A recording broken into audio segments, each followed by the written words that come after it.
Alright, welcome to the second Fateful Fumble NaNoWriMo writing workshop. That is a mouthful, I'm sorry. But that's what it's called, so fuck off if you don't like it. My name... Yes, leave, we don't want... No.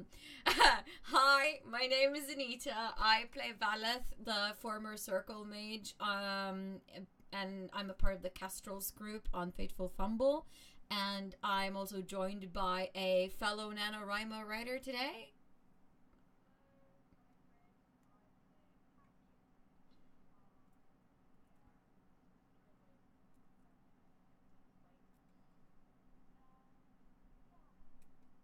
Yeah. You've been roped into this. Yes, help. Very, very much help. In a prison of your own creation. Alright. There we go. We have people in the chat. Can't hear Ingrid. No sound on Ingrid. What? What is going on? Okay, let's try again. See, let's try now. Because you should have sound. It's weird if that you don't have sound. Yeah.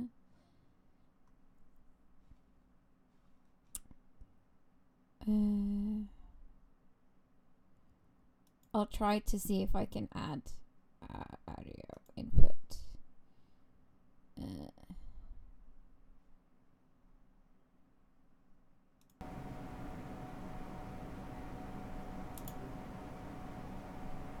I can hear you. Oh, there. Here we go. Now I think we've got you.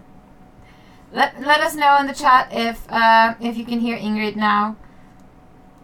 Cause I have some sound, so I don't know.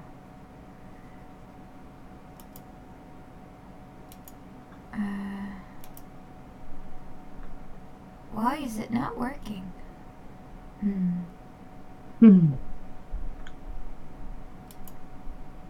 It's because I'm here. Because whenever I'm there, there's tech issues. Yeah. Okay. Let's see. If you try talking again. Hello. There. Maybe. I think. Maybe. Echo on my sound. No Ingrid. Okay. What the frack? Ingrid. Ingress. Ingress. Not to be mistaken for ingress. What do you mean, Tonya, when you say feedback but hearing Ingrid? Okay. Yay! Okay. Why is there feedback though? I don't understand. That's so weird. Yeah. Okay, I'm just going to have to just try. Let's see. Properties.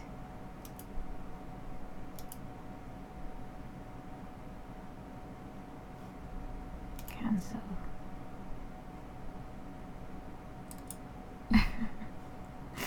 This is so frustrating. Just gonna remove that. There. Okay. I think maybe this solves it, but we'll just have to wait and see. Usually there is no problems with this Hangout whatsoever, but today apparently it chooses to do that. All right. Well, let us know if it gets better or if it's still horrible. If you have a lot of feedback, yeah. So what I thought was we would do today is just talk a little bit about why we're doing NaNoWriMo, and if we've done it before, and what kind of novels we're going to be writing, just to start that off, and then we can get into like some workshop experiments, like if you have any ideas you want to discuss or anything like that, Ingrid, we can do that. Good on the feedback. No problems now. Cool. We're good. Sound is on. Yay. Yay. Yay. Then you can introduce yourself again then. Okay, so hi, I'm Ingrid. I play Cassian in The Fates Wane, which is streamed on the Betrayed Raven. Mm-hmm. And he's a Tevinter mage, much to quite a few other characters' annoyances. Mm-hmm. And yeah, I have been shanghaied into doing NaNoWriMo. I have to point out though, you were not very hard to convince. Don't blow my cover!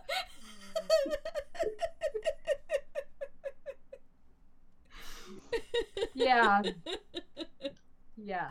So yeah. Yes. Yes. Very good. Okay. So why did you let yourself be convinced into doing NaNoWriMo? Why are you doing it?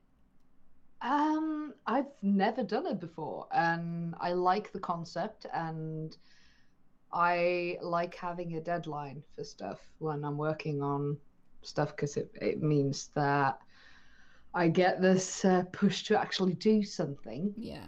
So I figured it'd be a cool thing to do and try, and the worst thing that can happen is that I fail. Yeah. And then I've learned something and hopefully written something. Mm. And that's a win-win situation anyway. So I'm thinking, might as well give it a go. Yeah, I mean, the important thing is that you try. And you're trying something new also, which is always scary. Yes. Yeah, I've done it once before. I was able to finish, but let's just say that I will never be publishing what I finished because it sucks so bad. Oh. At least I think so. So I just figured I'd do it again just to see if I could do it one more time and maybe actually like the stuff that I write in the process. So have you decided what your novel is going to be about? Yes, it's going to be the origin story for Cassian. So this will be about basically before he left Tevinter. So I think that's going to be interesting. Yeah, it sounds very cool. We've kind of discussed this beforehand, so it's kind of a leading question because we're both doing the origin stories of our characters. But are you going to do yours in like a straight timeline, like you start somewhere and then you just go until you finish from A to B, or are you going to be doing like skips in time, or have you planned any of that? Really don't know. Right now I just have like all these ideas in my head, and I just need to put them down on paper or screen for that matter, and just process some ideas. I need to get my research up to scratch with regards to Tevinter, because this will be set in a very not much I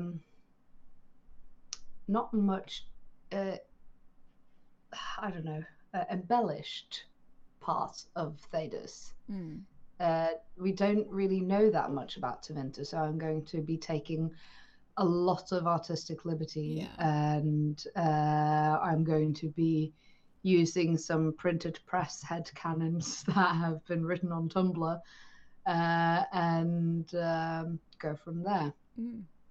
So yeah, it sounds very cool. I mean, because Tevinter is such a mysterious place, and I just want to know more about it in general. So I think it's I'm kind of taking the liberty of basing it very loosely off what we know already and mix it in with ancient Rome, because I feel it kind of resonates. Yeah, it has that empire sort of vibe.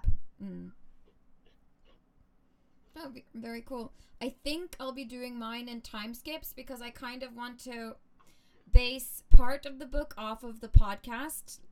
So, like, including adventures that we kind of have already been through, and then throwing back to experiences in Valet's life before she left the circle that are kind of relevant to the experiences that they're going through in present time, sort of thing.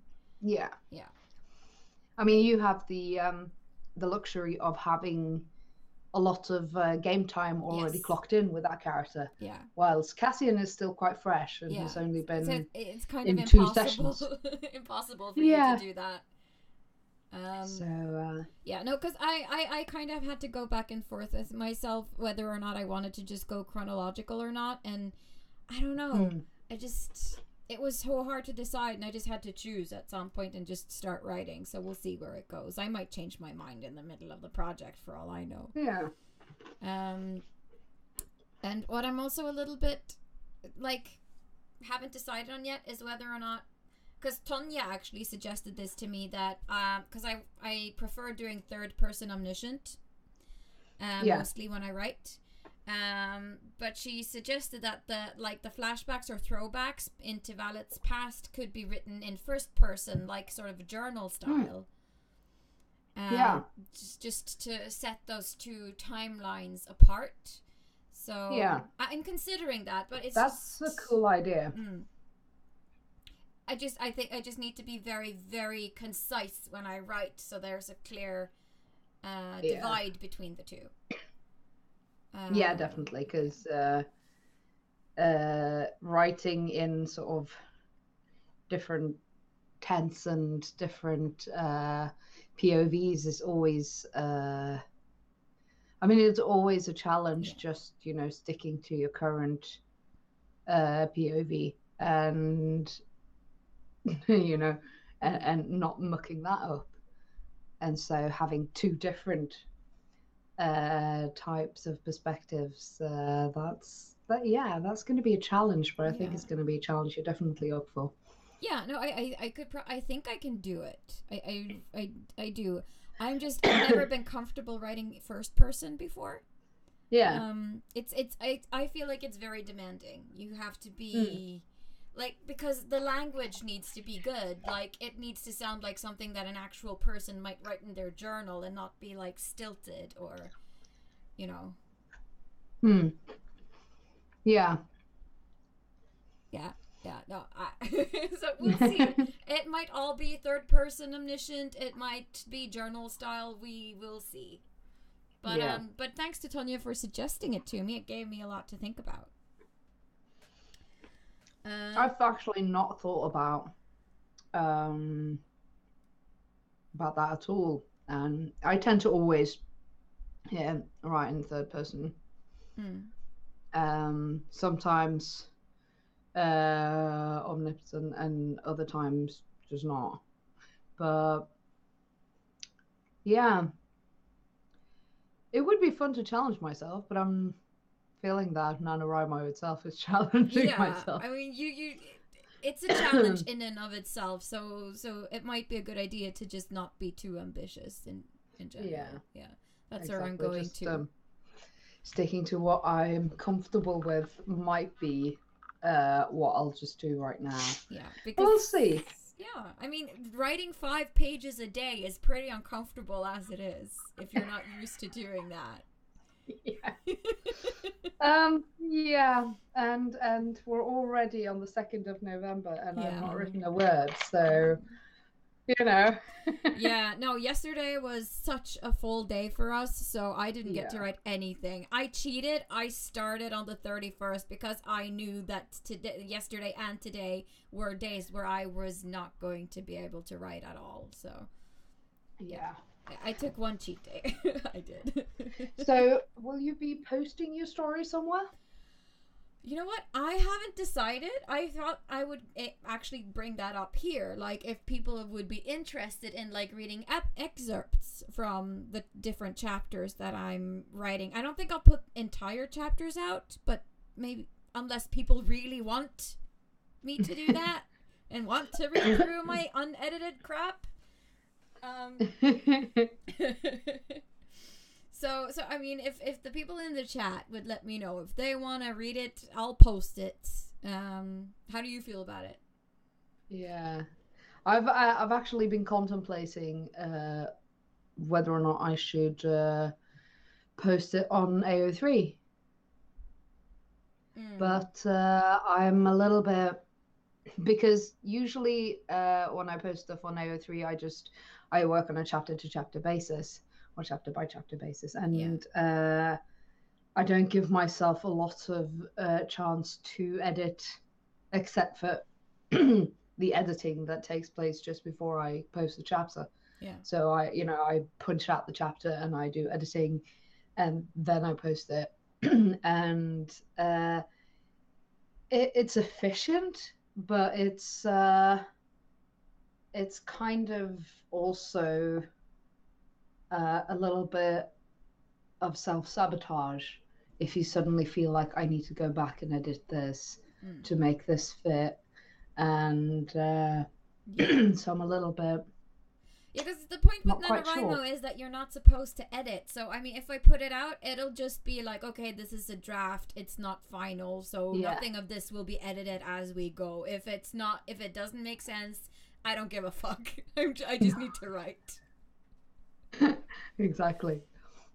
Anita was saying something in the chat. She says, I'm 68% tempted to write as well. I've got an about 15-year-old storyline idea that I've never been able to put away. Might be an excellent exercise in cringe from my part. Aww. And also, not being comfortable to write in first person is very in tune with your astrology birth chart, Anita. How do you know that? Also, guess which field of study I'm super into these days? That explains it. Good to know. God damn. Also says, yes, wanna read. Big time.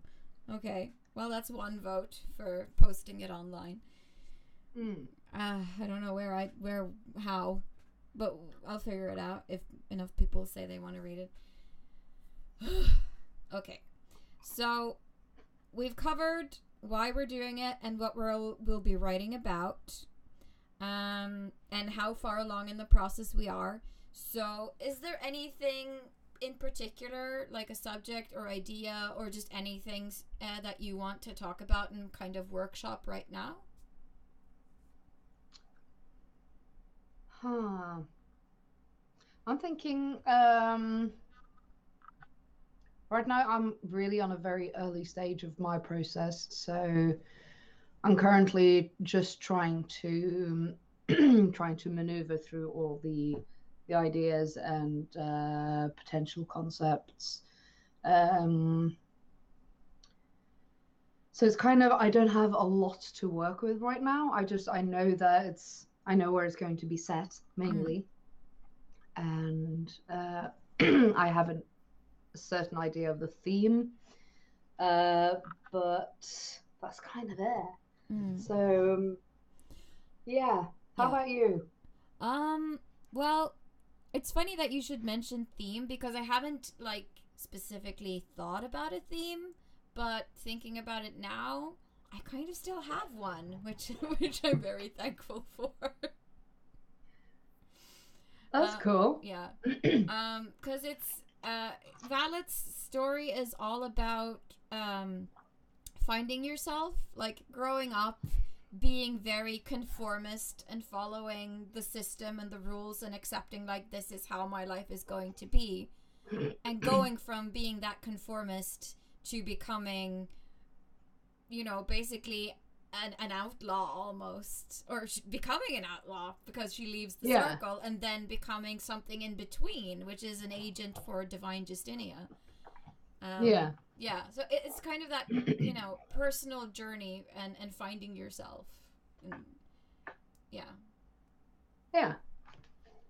I think that's a pretty solid theme. Mine is a little bit more wishy-washy right now, so I'm kind of like not too happy. I have an idea, but because I mean his story is basically about, I think it's mainly survival and revolution. It's very depressive. But survival can be positive too. It can be. He doesn't have a very pleasant background story as a lot of the other characters, but unlike, for example, Talan and Akalia, I think Cassian, for the first and foremost, is a lot older than Talan and Akalia. So he's had a lot longer to process all his experiences, and I think he's basically taken it to a place of what can you say? He's taken it to a better place, if you will, and kind of used it as wisdom and, you know, lessons learned rather than it's a tool having a chip instead of luggage. Yeah, it's not a chip on his shoulder as much as it is for others. So oh, here we go. I checked. Yeah. You have a birthday party this year. You got a solid influence of Capricorn in your chart. Adds up. Insert confirmation bias. Okay. Well, I mean, if we can, I'm interested in knowing more about this, so we can talk about that later because I want to know exactly what you've been able to figure out. I want to know. Can you show me? I want to know what my astrology chart says. Yes. Pretty much. Ooh, let's see. I have gotten stuff from NaNoWriMo. Oh, cool. Let's see. Yeah, I need to find a name for my novel. Yeah. You know what? That's so I find that to be the hardest thing in the world is finding a fucking title for your book. It's hard. It's the worst. It really is the worst. Yeah. Because I mean, what I have is it's not very original, but it's very short, so it's easy to remember. I just called mine Caged. Yeah, that works. So far, we'll see. That works. Hello, Kissy. I have cat visitor. Yes. Hello. She also wants to workshop. Yeah, she kind of likes hanging out with me when I'm creative, especially if it involves singing, because then she's worried. So she has to come up and check and she kind of comes up, and you can, if you listen really closely, you'll hear this tiny meow. And she's like, "You okay there? You okay there? I hear that you're making noises. Are you okay? Are you in pain?" Yeah, no, I'm not in pain. Good to have little helpers. Make sure you're okay. Hey, you. You have poop on your butt. Have you got poop on your butt? Yes, you do. Well, sorry. This is the world's most efficient writing workshop ever. Yes. Yeah. This is how it is to be a cat owner. Yes. Always have tissue around to wipe poop off your cat. Especially if they're fluffy. Yeah, especially if they're fluffy. So, luckily this was basically just dried off poop. But let's not go into detail. Yes. Now let's go into the details of your novel instead. Like, yes. I mean, you mentioned Talon and the other characters from your group. They have very grim pasts and very grim presents. Really, they're very angsty and depressed a lot of the time. Is Cassian going to have a similar past, or is it going to be more like him witnessing that other people are going through a hard time? Well, without revealing too much, he has gone through his fair of shittiness, but it's not as dire, I suppose, as Talon and Natalia. His is more of a fugitive's tale. He's had to run away from his home country because he's being oppressed and has threats on his life. Yeah, they don't like him helping out mages and the like. No, elves in particular. Mostly, yeah. He's an abolitionist in a country that has a very big slave trade. Yeah. And he has used his power as a head of a printing press to speak out against slavery, and so that kind of put him in a rather precarious situation, and so he had to run away, and the details of that will be explored. He's also grown up from poverty. It's I mean, when I wrote Cassian as a character, when I made him, I was heavily influenced by Hamilton, so he basically wrote himself out of misery. He did this sort of the Hamilton thing and got out of where he was through his writing and through his penmanship and his oratory skills. So it's a bit of a story like that, but his mother was pauper, and he's a bastard. He doesn't know his father. And after he left, his mother was forced into slavery, which is another reason why he is so fiercely against it. That explains a lot. Well, it's nice that you have this thing with the mother going, because that gives him a direct connection to slavery and wanting to be an abolitionist. It gives him motive, to do the things he does. So I think he kind of starts out as an idealist, and then it becomes personal. Yeah. Which probably just, gives him more drive and more fire. Yeah. Absolutely. Yeah.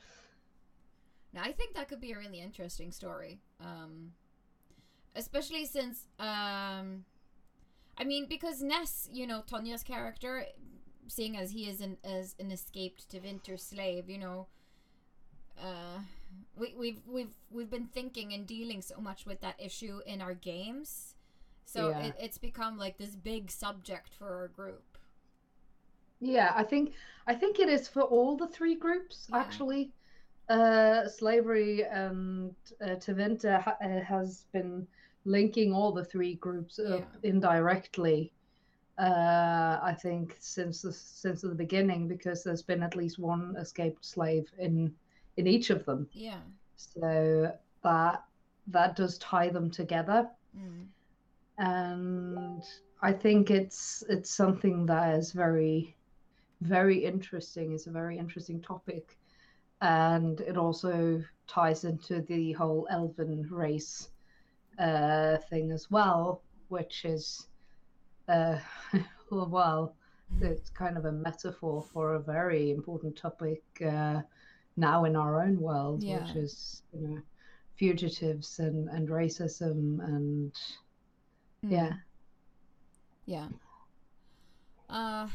like there are so many like things in Dragon Age that are analogs to situations in our own world, which can be used like to explore these subjects in a different way than maybe you could usually do. And I hope that we can do a little bit of that at least. Yeah, that would be nice.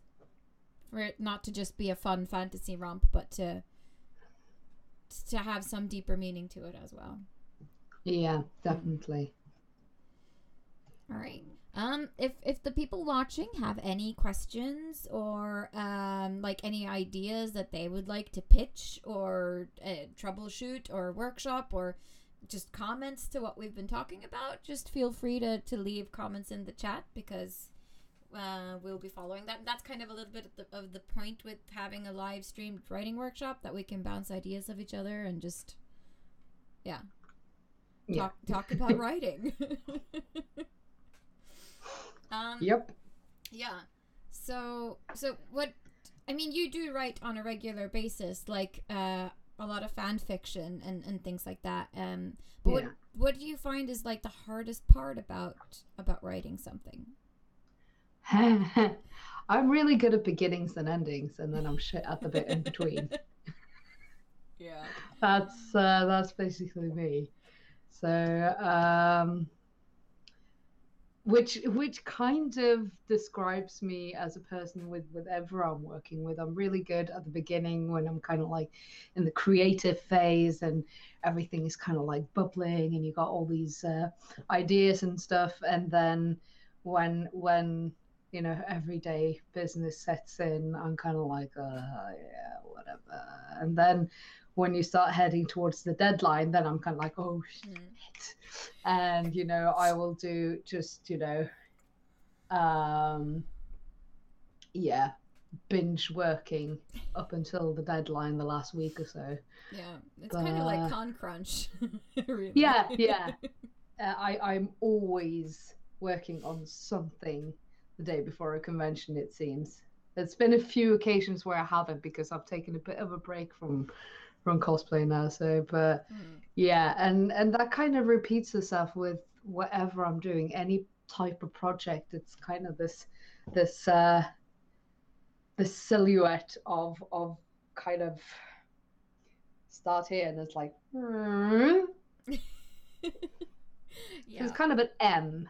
That's me. Yeah, I'm kind of the same too, because once I get an idea or I start working on a project, I want to start doing it now. And I'll be super hyped about it for a while, and then I'll be like, oh fuck, there are so many other things I need to do, and then I'll forget that I was working on something, and then when the deadline comes around, I'm like, oh no. Yeah.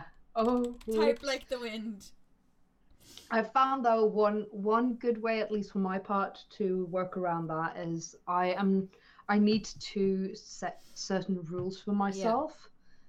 For example, I'm not allowed to give myself the satisfaction of writing the ending. Because if I write the ending, I'm done. Yeah, exactly. It's done. That's a very I good can't get tip. myself to write the bits in between. And if there's a scene that I'm planning that I'm really excited about writing, I'm not allowed to write it until I get to that point, until I've written the points in between that I have to write to get to that. Yeah. And sometimes I'll even sort of say that even once I've gotten to that, I have to put it off until I've written some more and found a new scene to be excited about, because if I write it and I have no other scenes to be excited about, then that I'm like really into, then it just deflates, and it's really hard to get the spark back. Yeah, it's like a proverbial carrot for yourself. Like, if you're good, you get to write this really cool scene. Yeah, exactly. Yeah, no, I can agree with that one. I also make rules for myself for like, okay, it doesn't really matter when I sit down to write as long as I do it, and when I do it, I have a timer on my phone so that I feel the pressure to actually sit and focus, and I'm not allowed to social media at all for at least 2 hours. That's the timeline I usually give myself with NaNoWriMo.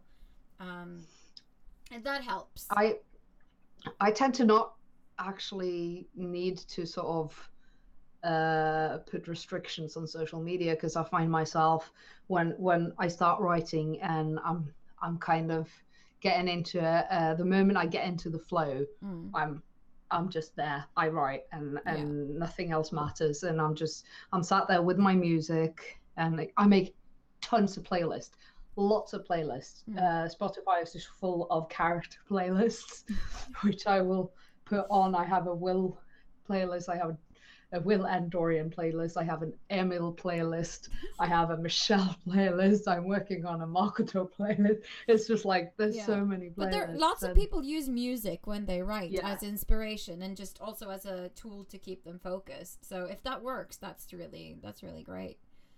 But I mean, I'm kind of like, when I sit down to write, I'll be like, oh, I'll just check my email before I start, and then before I know it, I've been 20 minutes on Facebook and Instagram. Yeah. So I just have to say from the start, no, nothing, just the writing, or if you need to look something up, that is the only thing you're allowed to do now for 2 hours. Yeah. Another useful tool is to just have a separate. I mean, I'm one of those people who stresses other people out because I've got so many tabs open. I've got like 30 40 tabs open. Yep. And they're kind of like they're constantly there. And half of them are fan fictions that I'm trying to read through. Yeah. And the rest of them are kind of like Tumblr pages, stuff I've found online. And I'm like, I don't have any good place to put the bookmark on. But anyway, and social media, all the social media. But when I write, I tend to open a new window and have like just writing tabs. So it'll be my Google Drive where I write everything, because then it's automatically saved online, which means that if my computer crashes, the worst I can lose is maybe like a paragraph, which I can live with, and it gets instantly saved online.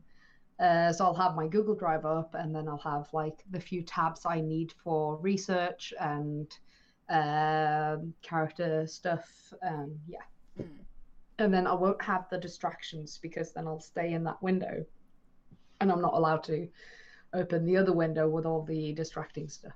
Yeah, that's a good idea. Yeah, no, I write mine in Word, but I upload it to myself on my email or on Google Drive or whatever, just to make sure that I don't lose it. Yeah. All right. So, Ranirav says that Ingrid, you write excellent fan fiction. You could talk a bit about how you use and mix up words and phrases to make dynamic sentences. As a reader, I find you use a rich language. Thank you. Thank you. Oh gosh. Mix up words and phrases.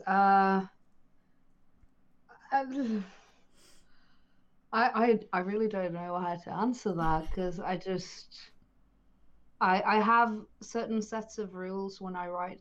For example, I'm not allowed to use the word suddenly more than maybe once or twice, or like once per every 3,000 words maybe. But it's kind of like it's a no word. It's a crutch word. Yeah, and usually if I do use it, it's in dialogue, because people say it a lot. But it's a word that I find is kind of empty as a descriptive word when you're writing. And instead of, there are so many other things you can write instead of suddenly, that gives a lot more momentum to the text. Sort of, for example, in a flash, or he hadn't noticed, but there it was, and stuff like that. So there are certain words that I'm kind of like, you're not allowed to use that, and suddenly is one of them. Right now I can't remember the other words, but I also try to avoid using the same words over and over again that are kind of like not him or her, or words that you kind of have to have. Yeah. Are allowed. Yeah, but, just for example, being aware if of I've your already, language is a good rule. If I've already used the word excellent, then I try to use another synonym for that if I need to. For example, exquisite instead of excellent again, and just vary language. Get to know your synonym dictionaries, online synonym dictionaries. Yeah. Also, hang on, I will be right back. Just a second. Yep, that's cool. Well, in the meantime, while she's gone, Norris Rath has written, is it silly of me to ask what you're writing about in general, like main hook, etc.? Not up to date. This is one of my favorite.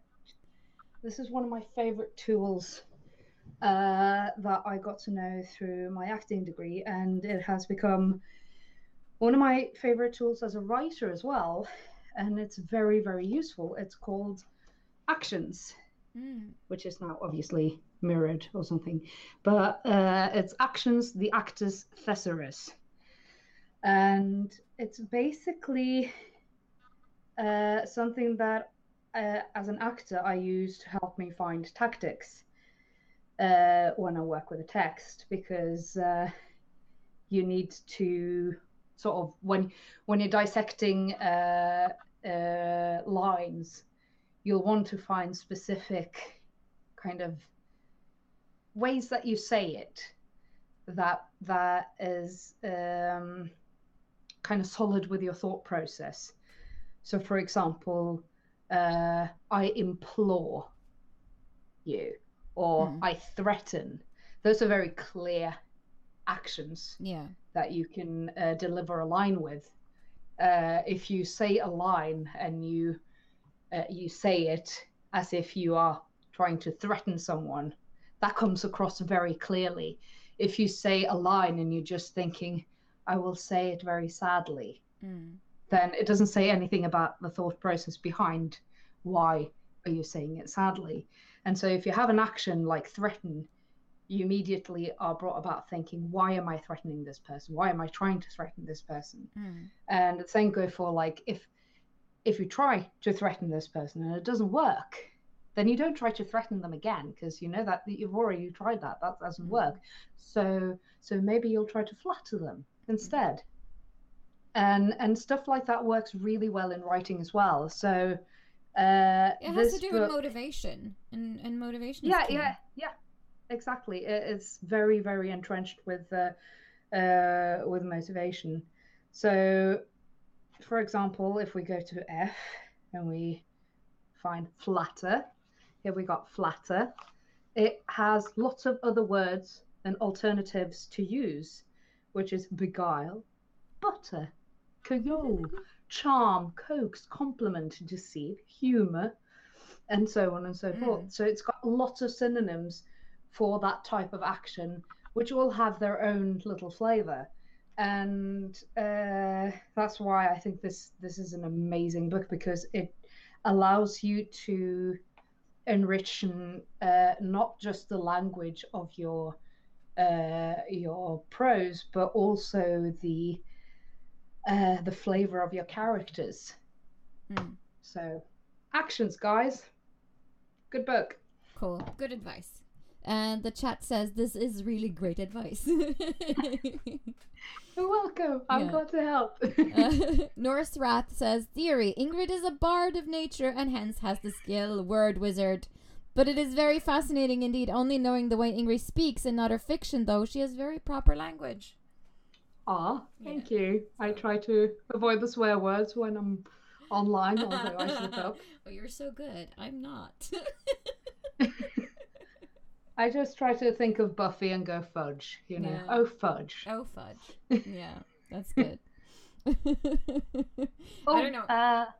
Is it, Norse Wrath asks, is it silly of me to ask what you are writing about in general, like main hook, etc., not up to date with your writing activities?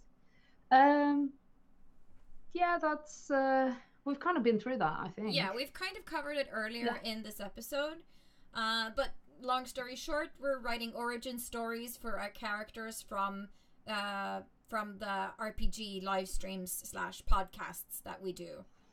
And they have different themes, like Ingrid's is revolution and survival, and mine is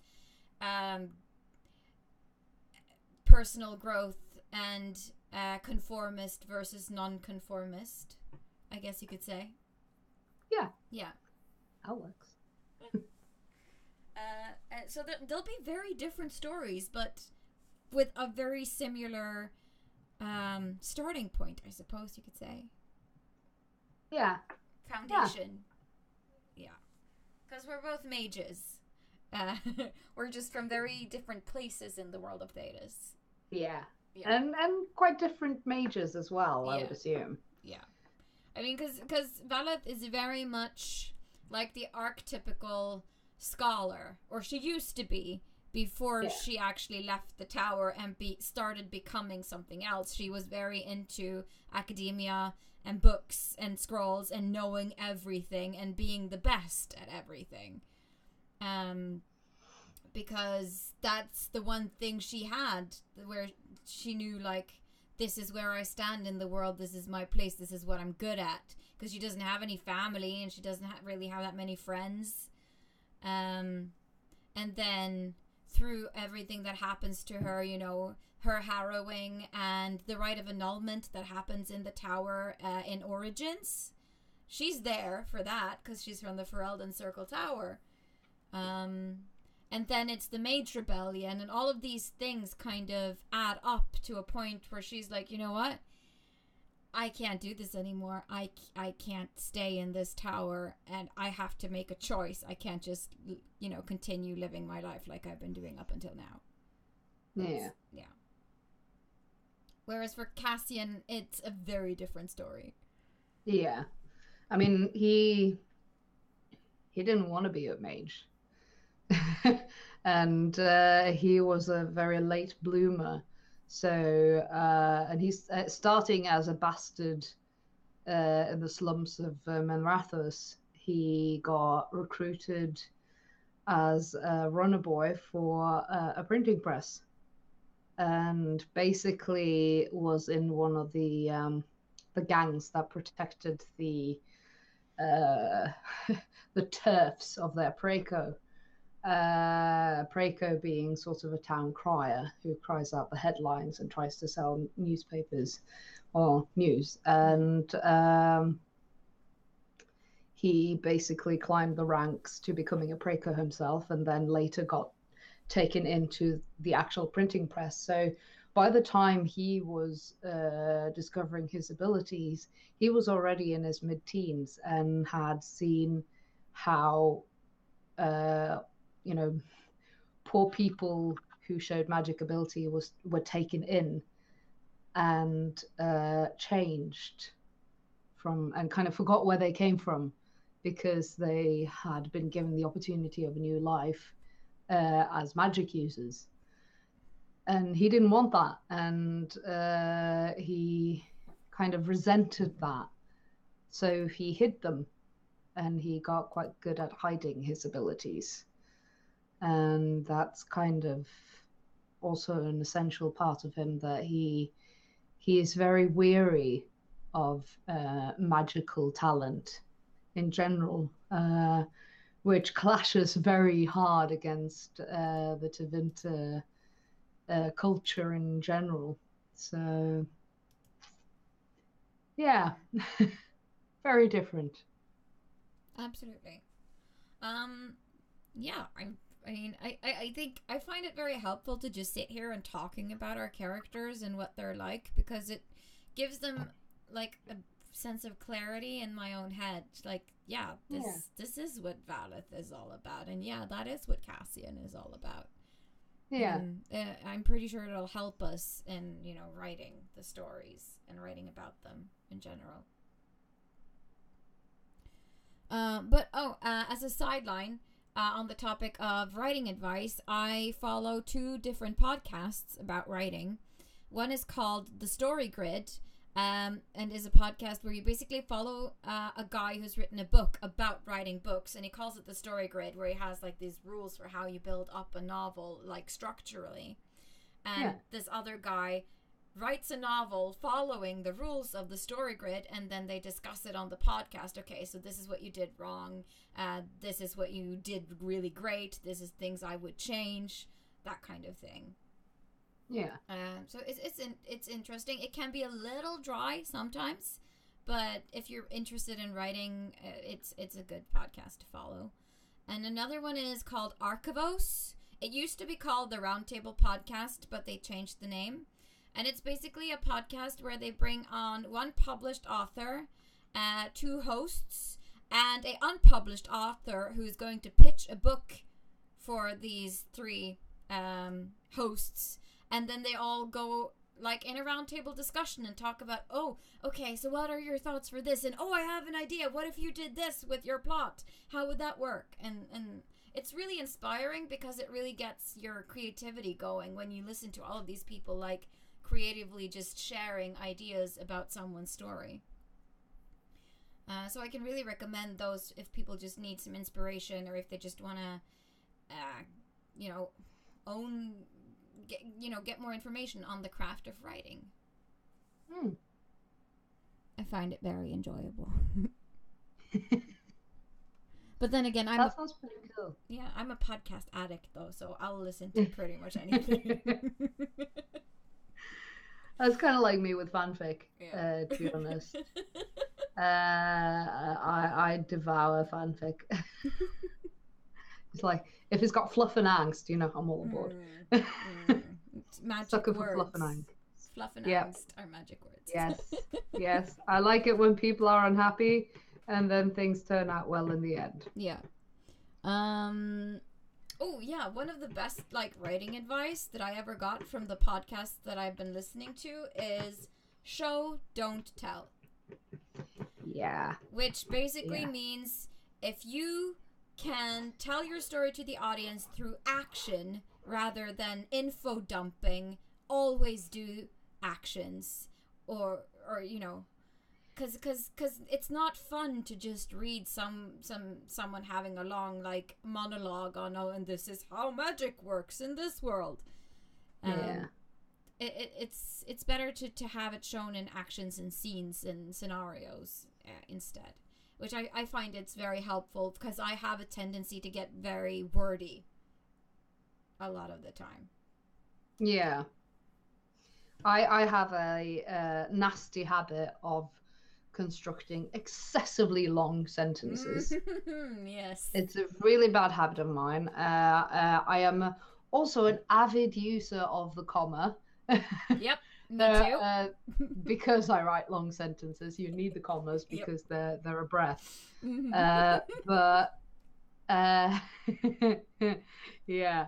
That's also a piece of advice. Challenge yourself. Find out what your flaws are, your writing flaws. Yeah. Mine is definitely using too many words describing something that could be described with less words. Yeah. And so I'm constantly aware of that. I'm constantly aware of can I cut this down and kill my babies, and all that. So yeah, I can hear that we have a lot of the same writing issues because I also write extensive sentences. They are long. Sometimes there are 3 commas in there, and I'm like, no, you cannot write this. Change it. I find a useful tool for them for those things or to deal with that specific issue is to read them out loud. Because that will give you an idea where you need to put a comma, because a comma would signify breath. So you read it out. If you run out of breath and there's no comma or a full stop, then you either need a comma or a full stop. And